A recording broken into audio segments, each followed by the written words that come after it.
The state of Minnesota is blessed with an immense wealth of natural wonders. Thousands of pristine lakes, rivers, and streams, abundant forests and grasslands, and a wide array of wildlife, ranging from commonly seen deer to tiny river-dwelling plankton that are seldom viewed by casual observers.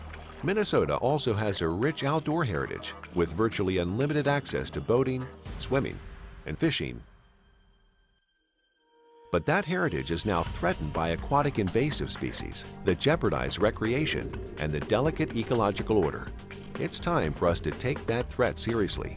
More than 24 aquatic invasive species have invaded Minnesota's waters. They are in more than 400 lakes and rivers out of the state's 11,000 lakes and 6,000 rivers and streams. Some of these are heavily used waters, such as Lake Mille Lacs, Lake Minnetonka, Gull Lake, and stretches of the St. Louis and Mississippi rivers. Our challenge is to keep these invading species from spreading further and to prevent new ones from getting a foothold in our state. Aquatic invasive species are the biggest threat today facing our lakes and rivers and our ability to use and enjoy them. We really need everybody, you included, to step up, take responsibility for our actions so that we can enjoy these resources today and future generations can as well. What do we mean by aquatic invasive species? They're plants and animals that live in the water and are not native to Minnesota. When these species are accidentally or intentionally transplanted into our waters, they can upset the ecological balance. No matter how they get here, the environmental consequences can be severe. For example, creatures like zebra and quagga mussels, round gobies, and spiny water fleas were transported in the late 1980s from the Black and Caspian Seas of Europe and Asia. They came in the ballast tanks of ocean-going ships and were unwittingly discharged from ballast water into the Great Lakes. From there, they spread to inland waters. New species of carp brought here from Asia are creating headaches both above and below the water's surface. And Eurasian water milfoil grows into mats on the water's surface that interfere with swimming and boating and diminish the visual appeal of our lakes. These seemingly unrelated species share a common and disturbing trait. In our ecosystem, they lack disease and predator controls, so these non-native species reproduce and spread at an amazing pace. The consequence is that they compete with native species for food and habitat. In turn, this can dramatically affect commercial, tourism, and recreational uses of Minnesota's well-known lakes and rivers. Aquatic invasive species like quagga mussels and zebra mussels and Asian carp and Eurasian milfoil, these things are incompatible with our way of life in Minnesota. Recreation in Minnesota is a $4 billion a year industry, second only to agriculture. Fishing alone generates over $2 billion a year. So there's a real economic incentive to stopping the spread of aquatic invasive species in Minnesota. But more than that even, our way of life and who we are as Minnesotans would be lost if these things get into our lakes and streams. Foremost among the invertebrate invaders are zebra mussels, small striped mollusks about the size of your thumbnail that multiply at incredible rates. Zebra mussels encrust rocks, docks, boats, and water supply intakes with a sharp coating of shells. Meanwhile, their larger but lesser-known relatives, quagga mussels, colonize deeper water. Zebra mussels are found in portions of the Mississippi and St. Croix rivers and in select popular fishing lakes like Mille Lacs, Gull, Minnetonka, and other waters. Zebra mussels and quagga mussels both present a really serious threat to our inland lakes in Minnesota. They feed on plankton, the microscopic plants that are in our lake, and this is the base of the food chain. And if the zebra or quagga mussels build up high enough densities in the lake, they can strain out so much of this plankton population, the base of the food chain, that there may not be the food available for other animals in the lake, such as the game fish, and this could have serious long-term impacts on our lakes here in Minnesota. When invasive species first arrive, their population may rapidly expand in the new environment and then eventually settle into a new ecological balance, which can be drastically changed. With zebra and especially quagga mussels, the extent of the damage is difficult to predict because quagga mussels infest deeper waters than zebra mussels. Together, they have the potential to wreak havoc throughout the ecological system. We focus a lot of our work on some of the busiest recreational and fishery lakes in the area. We've seen firsthand how rapidly these zebra mussels spread. On Gull in 2010, we've witnessed 0 zebra mussels on the equipment that our company removed. In the fall of 2011, 1 year later, nearly every single job was covered in zebra mussels. So, how are zebra and quagga mussels spread to new locations? These and other aquatic invasive species hitchhike in several ways: by attaching to things that have been in the water, by clinging to aquatic plants, and by being carried with the water itself. People can unintentionally move these invaders on trailered boats, personal watercraft, duck boats, kayaks, and canoes.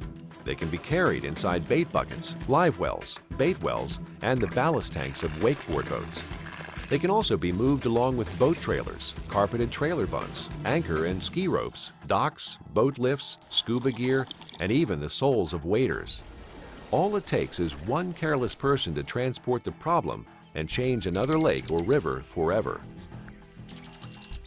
Within a few years, an entire watershed can be infested.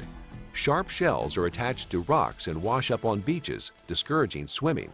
A loss of tourism dollars can follow. Zebra mussels filter green algae from the water, leaving less desirable blue-green algae behind. And the natural toxins and mats of blue-green algae washing ashore can create health hazards for children and family pets. Zebra mussels and quagga mussels can have a lot of different impacts in the lakes on the ecology and recreational use, and these impacts may be long-term and unable to be changed once these populations become established in the lake. Minnesota has also experienced the unwelcome arrival of faucet snails and New Zealand mud snails in a limited number of waters. These snails can attach to equipment used in the water too. They compete with native snails, and faucet snails can host parasites that kill waterfowl. Another invading invertebrate is the spiny water flea, a large zooplankton which anglers sometimes find clinging to their lines when fishing Rainy Lake or Lake of the Woods. Spiny water fleas grow up to 3/8 of an inch in length, and because of their sharp spines, most small fish avoid eating them. Spiny water fleas compete with native zooplankton and eat smaller zooplankton, reducing the amount of food available for newly hatched fish. When the downriggers and anchor lines that this species clings to are moved, so is this invader. The rusty crayfish is another invertebrate invader that is native to southeastern United States. It was likely brought to Minnesota waters such as Leech Lake by anglers who carried them as live bait. Rusty crayfish are a larger, more ferocious species that outcompetes native crayfish populations for food and territory. It also has the nasty habit of shredding the rooted aquatic plants that are important habitat for fish and other water creatures.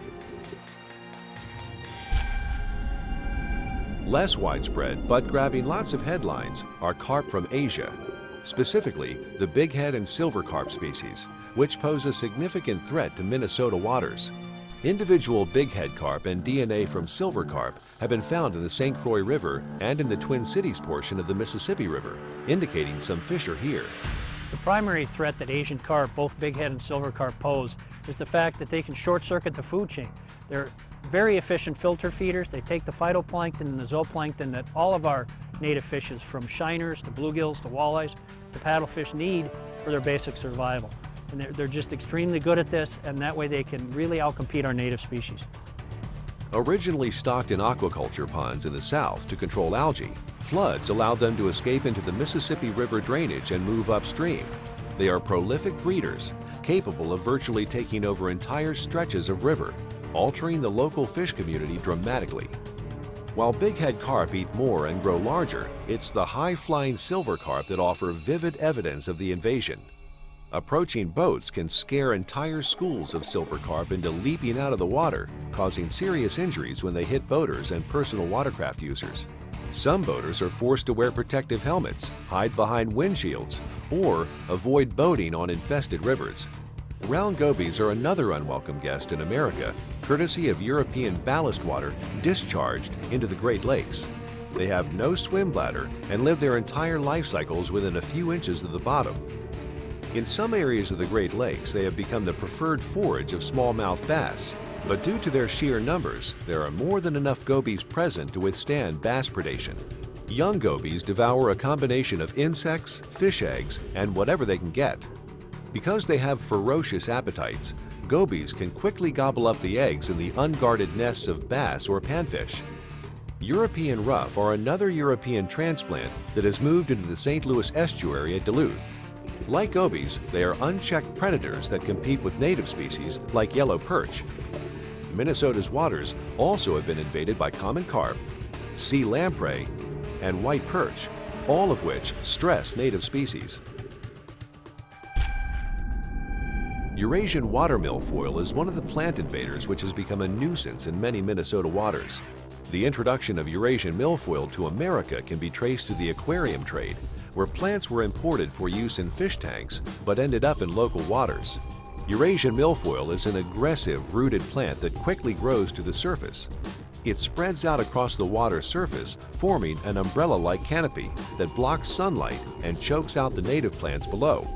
Milfoil forms dense, unsightly cover through which it's difficult to swim or navigate. Small pieces of milfoil carried on boats and recreational gear can seed a new invasion if they are carried to other lakes. Numerous attempts have been made to eradicate Eurasian milfoil and other invasive aquatic plants from lakes, mostly by chemical treatments or pulling, but these efforts have not succeeded in completely eliminating the plants. The reality that eradication is not usually possible means preventing it from spreading is a top priority. I grew up out here on Minnetonka since the early 70s. 1987, milfoil was found on the lake and grows in about 5 to 15 feet of water.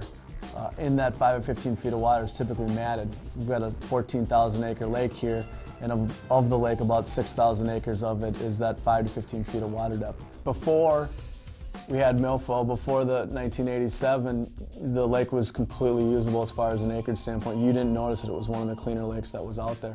Since then, it's everywhere, 5 to 15 feet of water depth. That's areas where we swim, fish, water skis, race sailboats, all those different things, and with it being matted there, that's completely impacted or changed the way we've used the lake or the way I grew up knowing the lake. We can't use those areas for that type of stuff. Also present in Minnesota are unwanted populations of curly-leaf pondweed, flowering rush, and purple loosestrife.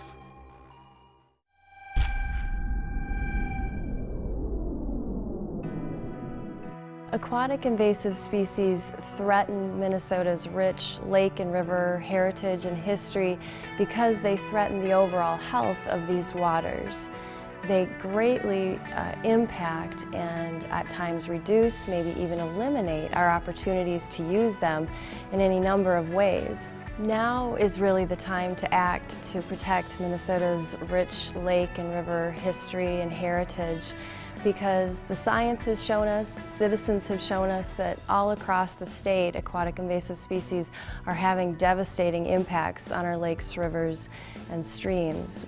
Minnesota law requires everyone to clean off all plant material and any prohibited invasive species from their watercraft. This applies to boats, kayaks, canoes, personal watercraft, duck boats, all watercraft, no matter what their uses are.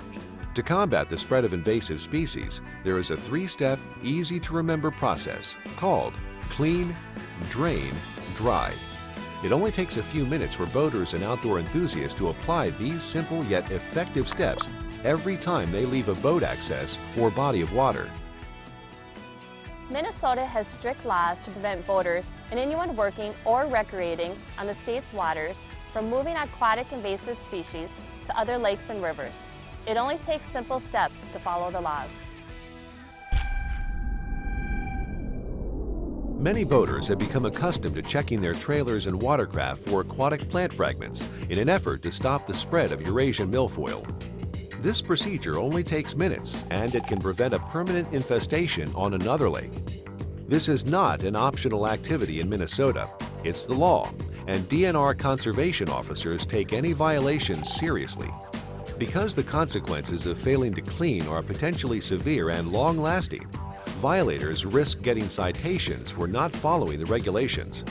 Now, in addition to looking for aquatic plants, it is also necessary to visually inspect and to feel the surface of boats and equipment for other aquatic invasive species, such as tiny zebra mussels. It's best to have a routine for your inspection and cleaning. For example, start at the winch and work your way around the boat and trailer until you're back at the winch on the other side. That way, you won't miss anything.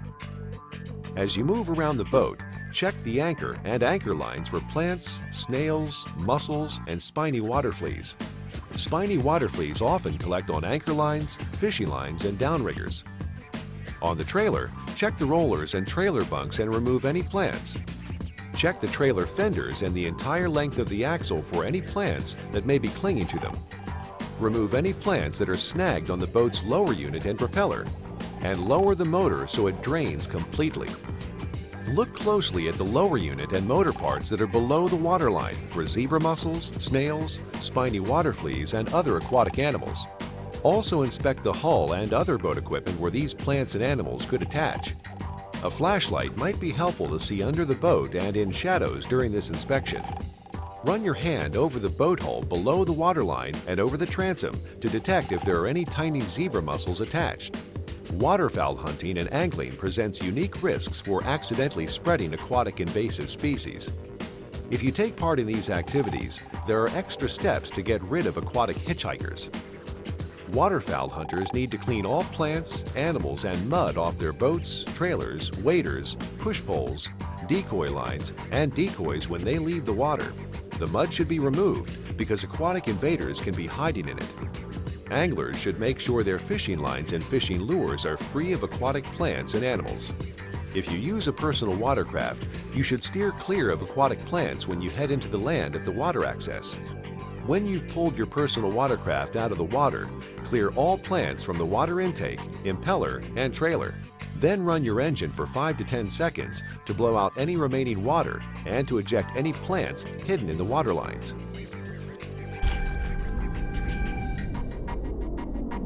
To comply with state law, you must drain all water from your watercraft and any container or equipment that could hold water carrying invasive plants or animals. This means you must remove the drain plug to drain water from your bilge and then leave the plug out while transporting. You also have to drain your live well, bait bucket, any container, and recreational equipment. This includes the lower units of outboard motors and the water lines of personal watercraft. If you're a wakeboard boat user, you need to make sure you aren't carrying aquatic invaders in your ballast tanks. If you can't completely drain the ballast tanks, you should flush and decontaminate them by filling them with hot water through the water intake or through hole fittings. Some aquatic invasive species, like the larval phase of zebra mussels and spiny water fleas, are so small that they're not easily seen in the water. By draining water before you leave the lake or river access area, you avoid transporting these invasive species along with the water. Anglers using live bait must take additional precautions as well. They must drain out the water in their bait buckets on shore and replace it with clean water if they want to save bait for future use. This can be done by bringing extra water and leaving it in your vehicle. Make sure your water stays cool so the life of your bait is maintained. Discarded bait should never be dumped into a lake or river, only in the trash. If you're a waterfowl hunter, you need to remember to drain your decoys as well as your boat. Because the law makes it illegal for you to transport aquatic invasive species, the DNR recommends some additional steps to help remove or kill aquatic invasive species that may be attached to your boats and equipment after cleaning and draining. Watercraft users are advised to do at least one or more of these steps to remove or kill aquatic invasive species that might be attached to boats or equipment. Option 1 is to use hot water to rinse all areas of your boat, trailer, live well, and gear that have been in the water. This will kill invasive species such as zebra mussels. Option 2 is to use a high-pressure water spray on your boat and gear to remove invasive species. If effective cleaning equipment is not available, option 3 is to let your boat, gear, and equipment dry for at least 5 days. Allow any equipment that may have absorbed or collected water to air dry for at least 5 days as well. As owner of a popular guide service here in central Minnesota, our fishing guides are on the water daily, hopping to a number of different lakes throughout the season, and aquatic invasive species have become a major problem. But do your part, and it's simple. Clean, drain, and dry to help prevent the spread of aquatic invasive species. The state of Minnesota and its residents are making a significant commitment to prevent the spread of invasive species by ramping up efforts to inspect and decontaminate boats and water accesses around the state where invasive species are present. In addition to visual inspection by trained personnel, These stations provide the ability to pressure wash your watercraft and trailer with water heated to 140 degrees Fahrenheit, which is hot enough to kill zebra mussels. In addition, Minnesota has started conducting roadside checks at random times and locations to ensure that the users of our lakes and rivers are following the regulations. Your cooperation at these roadside checks is critical to stopping the spread of invasive species. If you see any violations of aquatic species laws, report it to your local DNR office or conservation officer. Following these clean, drain, and dry procedures will prevent you from giving any invading aquatic species a ride to another Minnesota river or lake. The Minnesota DNR is helping people learn how to stop the spread of aquatic invaders, but state, county, local, and tribal law enforcement agencies are working to educate people about their legal obligations and to enforce the law as well. Under state law, lake service providers in Minnesota must supply approved training for all of their personnel who install and remove docks and lifts. By training employees in what to look for, they can detect aquatic invasive species early to help prevent their spread. Lake associations and cabin owners have also been leaders in preventing the spread of aquatic invasive species by setting up and running local inspection efforts. Major fishing tournament organizations are participating too by implementing requirements to prevent the spread of aquatic invaders. They're spreading the word to their participants and audiences. Local fishing events and skiing and boating competitions are encouraged to take similar proactive measures.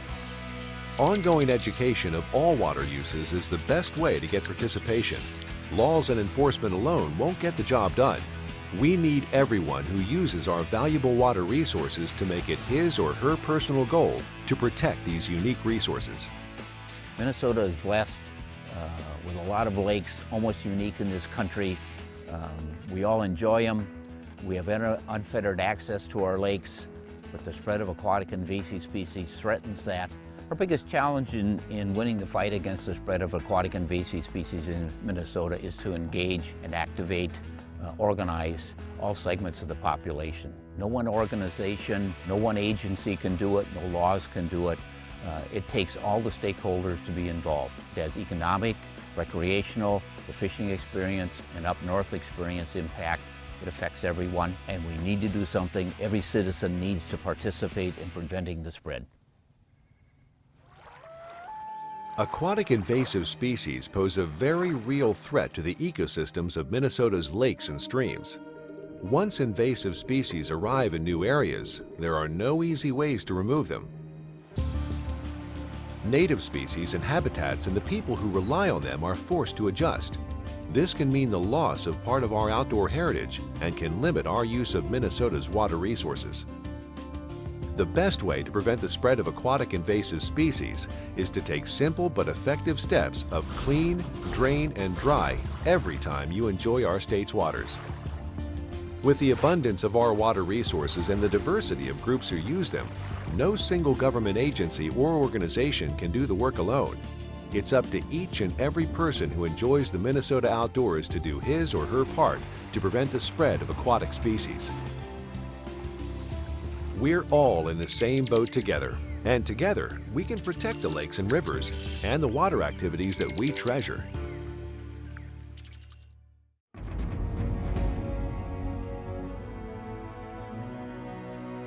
If you have any questions about invasive species or how to fight the spread of them, please contact your local Minnesota DNR office or go to mndnr.gov for information and office locations.